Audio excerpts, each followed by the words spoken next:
You've got to be flipping my flapjacks. The most anticipated stock market related earnings in years just came out, and Nvidia absolutely posted a shockingly great quarter. So mind-blowing, it's hard to even wrap your head around how insane this quarter is. Stock just busted through $500 after hours. It is pulling up a ton of stocks. We got to talk about all that in this video. We got to go through the numbers. We got to talk about, am I going to be out there buying more big tech stocks given how insanely great these Nvidia earnings were? Okay, we're going to speak about all that in today's video. A little funny meme for you here at the beginning, okay? Nvidia holding this whole market together, to be quite frank, right now, right? You know, this is the way a lot of people viewed it going into the earnings, is like, man, if Nvidia doesn't quite come through with these numbers, it's going to dump all these stocks. And that was true, like, you know, if Nvidia didn't come through with the numbers, but they certainly came through with a whole lot more than that. And this wasn't even related. I just found this one funny. Budget $3.69 million. Oh man, it's phenomenal, right? Somebody knew the Nvidia numbers. I think a lot of people knew Nvidia numbers, just to be quite frank. You notice how much big tech stocks were pumping into these earnings, right? I mean, look at today, for instance. We were up $12,000 in Meta, $6,000 plus on Tesla here today, $1,300 on Amazon. I could throw that in the bunch, right? Even PayPal was up. Even PayPal? Like, you know how good things had to be for PayPal stock to go up? Holy smokes, man, the stock never goes up. PLTR stock was up nearly $3,500 going into today. Skyworks obviously was up. People knew the numbers. I'm not going to, mess around when it comes to that. People knew these numbers going in. These, it was a complete movement up into big tech going into these earnings, and Nvidia stock kept moving up. It was pretty much like somebody knew the numbers. People knew the numbers, okay? Bottom line in regards to this.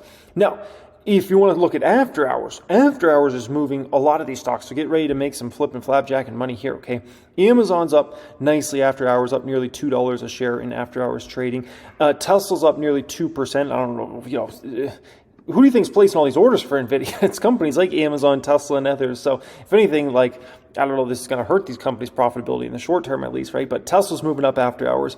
Meta's moving up very nicely after hours. Another company that's probably placing a ton of these orders because people are like, who's buying all these chips, okay? Who's buying all these chips?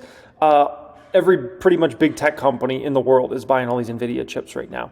But yeah, Meta's up very nicely after hours. Palantir making a very nice upward move after hours. Over 4% mover here in regards to good old PLTR. AMD, who's getting their lunch eaten by Nvidia right now. I mean, AMD's just a joke compared to Nvidia right now. It's not even close, right? AMD's numbers are laughable. Look at their last quarter they just reported last month, and then look at Nvidia's numbers, and you're like, oh my gosh, like, whew, AMD's got some catching up to do, right? But, even a stock like that's pulling up very nice after hours, which just shows you we just got the boogeyman out of the market. The boogeyman was Nvidia comes through with crap numbers and it drops the whole market. It drops all these tech stocks. And Nvidia just came through, saved the whole show, put this whole market on its back and said, I got y'all, okay? And that just took the biggest boogeyman out of this market. So it doesn't really matter what you do, what your business is, all big tech's moving up. Even if you're getting your lunch eaten, even if you're the one that's spending a fortune on all these chips right now, it doesn't matter. You're just going up right now, okay? That's what's going on as far as that goes. Even Snowflake reported after hours. Right off the bat, when they reported, stock went down, down, down. Then Nvidia comes in through with their numbers, stock starts spiking, and guess what? Snowflake right away spikes huge right after Nvidia's reports, which goes to show you how much Nvidia earnings ultimately mattered for this entire market. Everybody looked at Snowflake's numbers like, we're selling the stock. Nvidia's numbers come out and everybody's like, buy Snowflake. Like, it's literally in a matter of minutes is how fast it played out there, which goes to show you it's more than just humans. It's algorithms, right? It's, all this automated trading that goes on nowadays where it's like if Nvidia comes in, beats and comes through with this number, we're automatically buying this sort of stock. And there's arbitrage in that, right? Because, you could get in a Snowflake at 152, 153, 154, and after hours is 160 plus, and you can dump out of it. When some of these trades are going through, they're done with millions of dollars, tens of millions of dollars, or sometimes hundreds of millions of dollars. You're talking about some pretty big profits in a matter of minutes. It's not like that took hours to make that money. It's a matter of minutes. It took to make just insane amounts of profits. So that's what happens, okay? So with that being said, let's get into this. Let me show you these Nvidia numbers to take you through what's going on here, which is shocking. And then we're going to talk about, am I a buyer of big tech more heavy now Am I going to be a buyer of Nvidia stock and just, Meta, Amazon, some of these stocks in general, now that we got the boogeyman out of the way and now that it looks like things are going to be in a very good place for these kind of bigger techish stocks. So we'll talk about all that. By the way, I appreciate everybody being subscribed and joining me as always, folks. Yeah, what a day. What a day indeed. So Nvidia came through with $13.5 billion of revenue for $6.7 billion in the same quarter last year. That's over 100% growth. Now keep in mind, analysts thought Nvidia was going to do 65% growth. Nvidia was talking about they're going to do 60% growth. Analysts had them at 65%. And I even remember some big creators that I have respect for thought maybe Nvidia was lying about their numbers. And it's like, why do you think they're lying? Like, Nvidia's never been one of those companies to lie. Jensen's never been one of those CEOs to just make up stuff. There's are those individuals out there, but he's never been one of those. So if they say they're going to do 60% growth, they're probably beating that. Okay. Now, I don't think anybody had a clue that they were going to do 100% plus revenue growth. That's shocking, right? I mean, what are we talking about here? Like just insane growth numbers, right? As far as gross profit went, they over 3x'd on gross profit. Like what? I mean, the numbers are just shocking, man. I mean, just absolutely shocking. Over 3x on gross profit, like just to even wrap your head around that, it's hard to do. I mean, it's just incredible. Gross profit, if a company can raise their gross profit 10, 20%, that's great. You're winning. That's phenomenal. To 3x your gross profit on a year-over-year basis, like literally my brain's having a meltdown just looking at that number. Like insane. Net income almost 10x'd on a year-over-year basis. Almost 10x'd. Diluted EPS nearly 10x'd on a year-over-year basis. I mean, that's all we can do is clap. I mean, just simply magnificent. Creme de la creme earnings out of Nvidia. It doesn't get better than that. And when I say it doesn't get better than that, I damn mean it. It doesn't get better than that. A 3x of gross profit, a nearly 10x of net income. Come on, man. A double up of revenue, just disgusting. Now, that might not even have been the best part of the whole thing. That might not even have been the best part. The guidance. They guided for revenue of $16 billion. Now, given that they just guided for 60% growth, they came in with 100% growth, you can assume that revenue might be ahead of $16 billion. Maybe they do 16.5, maybe they do 17, maybe they do 18. Who the heck knows at this point in time, okay? All we know is it's going to be a huge number. Analysts had expected this company next quarter to do $12.4 billion, which that was going to be over 100% growth. So, I mean, the demand for NVIDIA's products right now, especially their AI-related chips, is astronomically high, and they're going to be able to get any price they want for those chips in the short term, meaning over the next several quarters. I don't know about over the next 5 years, but over the next several quarters, they can get whatever they want for these chips. And there's no shortage of customers buying these chips right now, okay? Now, the big argument from the bears, and I have watched people all year buy put options on NVIDIA, short this stock and buy puts, and short this stock and buy puts, and short this stock, and just to be decimated time after time again, losing 100% of their capital again and again and again and again and again and again and again and again, okay? By the way, if you've been short in the stock this whole year, you've lost way over 100%. It's way worse than facing a bankruptcy because at least you buy a stock at $100, it goes to zero, you lose 100%. You short a stock and it goes up 200, 300%. Well, you probably aren't even around that long because you probably got margin called and your account got liquidated way before that. But here we are in this dynamic where the shorts and these bears have said, well, one, we think maybe they're making up the numbers, they're not going to come through with the numbers. Well, that's out of the way now. The other thing was, oh, it's so expensive. It's so expensive. It's so expensive. Is it really? Is it really? Okay? Because here's the deal. Based upon these old metrics the analysts had, the company was trading at about a 55 forward P and about a 38 forward P for next year's numbers, right? Well. Guess what? This number's actually in reality way lower. You might be paying 30 times this year's numbers. Now, let's say you're paying 30 times this year's numbers for the company, right? Well, if the company has triple-digit revenue growth, 10x type net income growth, you're getting the best deal in the history of the stock market, unless the demand is just some short-term thing and then it goes away.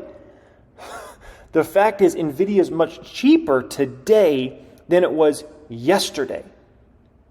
Yesterday, you thought this company was trading at a 55 forward P, when in reality, this company might be trading at a 30 forward P. In reality, this company is going to be way more profitable over the next couple of years than anybody anticipated, which means the stock is ultimately, if you're somebody that's interested in Nvidia, it's actually a buy here today, even with the after hours move. Now, I'm not a buyer of Nvidia stock. I have no clue how long this demand lasts for, personally. I'm not an insider of the industry. And so for me, I won't be buying Nvidia stock. But at the end of the day, if you're somebody that understands Nvidia stock, you actually have to be a buyer of this stock tomorrow, even at 500 plus, because the stock actually is trading cheap, unless you think like the demand's only here for today and tomorrow, and it's all going away. If that's the situation, that's a whole different dynamic, right? But for now, I mean, it looks absolutely glorious for Nvidia, right? And one of the biggest telltale signs was on the Tesla conference call, right? Like the Tesla conference call happened way back in July. And anybody that was doubting Nvidia's numbers should have stopped doubting them. I told, when I went through that conference call, I even told you guys specifically, like, don't doubt Nvidia's numbers. And I've been telling people, like, why are you even trying to get in the way of that freight train? It just doesn't make sense to try to even get in the way of that freight train right now. It doesn't make sense. Elon Musk specifically on that conference call, Elon Musk brought up Nvidia twice on the conference call. He went out of his way twice to bring up Nvidia and basically talked up Jensen and said, Tesla's trying to literally order as many Nvidia chips as they can possibly get their hands on right now. And we understand that Nvidia has a lot of customers, but they're trying to send us as many as they can, and we're so appreciative of that. I mean, when Elon Musk is on his knees begging, like, please send me more chips, Mr. Jensen, this is kind of a huge deal, okay? And so you have the biggest, most powerful companies in the world all on their knees right now, begging Jensen to please send us more chips. We'll pay you any damn price we can pay you, okay? And all those companies have stupid money on their balance sheets. All of them. All those companies have tens of billions or hundreds of billions of dollars on their balance sheets. And they're all on their knees begging Jensen to please send me more chips. Like, that's pretty dang good. They're in a pretty dang good situation, I can tell you that. You want to talk about just, the ultimate situation a company's in? For the short term, at least, it's Nvidia. They are in the perfect situation here in the short term. It is unbelievable, right? Now, with all the big tech stocks moving up huge, with the boogeyman out of the way now for Nvidia, we know the next quarter numbers are going to be absolutely astronomically great as well. We know there's probably going to be continued momentum in Nvidia, the Qs in general. Will I be flooding some money into tech here, right? Knowing that we got the boogeyman out of the way and all these stocks are moving and grooving, okay? So my personal opinion on that is, will I be flooding more money into tech? The answer to that is actually no. I won't be. Last year was the ultimate year to be a buyer of tech stocks. You were getting all these tech stocks on a platter, including Nvidia at $110, right? And, people didn't want to, they were selling Nvidia off at $120, $150, $200, and they couldn't get out of that stock fast enough. And now they can't run into Nvidia fast enough when it's 500 plus, right? Meta was less than $100 and no one wanted a piece of that company. Now it's 300 plus and everybody wants a piece of that company, right? So you go through a very interesting phenomenon where everybody's kind of trampling over themselves to buy tech stocks. And if you don't have a position there, I can kind of understand it. But from my perspective, there's just better risk-reward profiles out there now in this market at this point in time than many of those big tech stocks, right? And so the way I kind of look at it is I'm looking the places that everybody's not looking, right? Last year, I was looking at tech and I was buying tech crazy, right? Everything across the board into the beginning of this year, just buying tech left and right. It was a phenomenal opportunity and no one wanted big tech last year. It was the opportunity of, the last several years. And so now everybody wants tech, and I see opportunities elsewhere. These opportunities might not make sense right now, just like when I was buying big tech stocks last year, and especially meta heavy, right? I even bought more Tesla shares at the beginning of this year. I hadn't bought Tesla since 2019, right? I was buying stocks like Shopify and Netflix and stocks that I've never owned before, like just crazy. But the way I look at this is I see opportunities in the market outside of those, and these might not make sense right now. but I see opportunities in value stocks. Stocks like PayPal come to mind when I think about value stocks. I see a lot of opportunities in the dividend world right now. I think cash is a great opportunity right now, and I think hedges are a great opportunity right now in this market. So am I going to be running out to buy all big tech stocks tomorrow? No, I won't be. Will I be absolutely holding my massive amount of shares I have in all these stocks? Absolutely. And I'll be making a ton of money tomorrow. I'll make a lot of money tomorrow. It's going to be nasty. But in terms of where am I putting money? No, that's not where I'm looking. I'm looking to these opportunities. The things that no one wants a piece of. No one really wants a piece of hedges anymore at this point in time. They were all flooding into hedges last year, right? No one really wants a piece of these values and dividend stocks. You see these stocks just get killed day after day after day. And no one wants a piece of those right now. They will in the future. They will in the future. And then they'll be trampling over themselves to buy those value and dividend stocks. That all is coming. So that's how I'm allocating. That's where I'm at in this market now at this point in time. You got to always look for the opportunities where no one's really looking. You know, the big tech trade, you know, it can continue to kind of do well here in the short term, but recessionary scenario still out there. And, you know, when it comes to tech especially, emotions matter a lot. Emotions matter a lot, and things go from bad to good really quickly and from good to bad really quickly. It can happen in a matter of months. I mean, everybody and their grandma was paying anything they could possibly pay for a big tech stock at the end of 2021.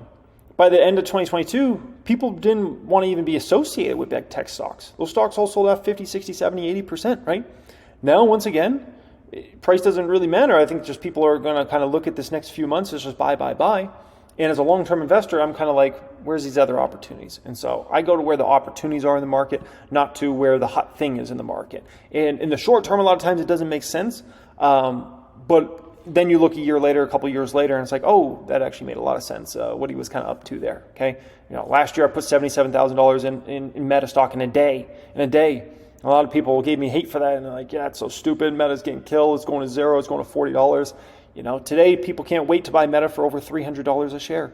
I was buying it for $88.94. So, we'll see.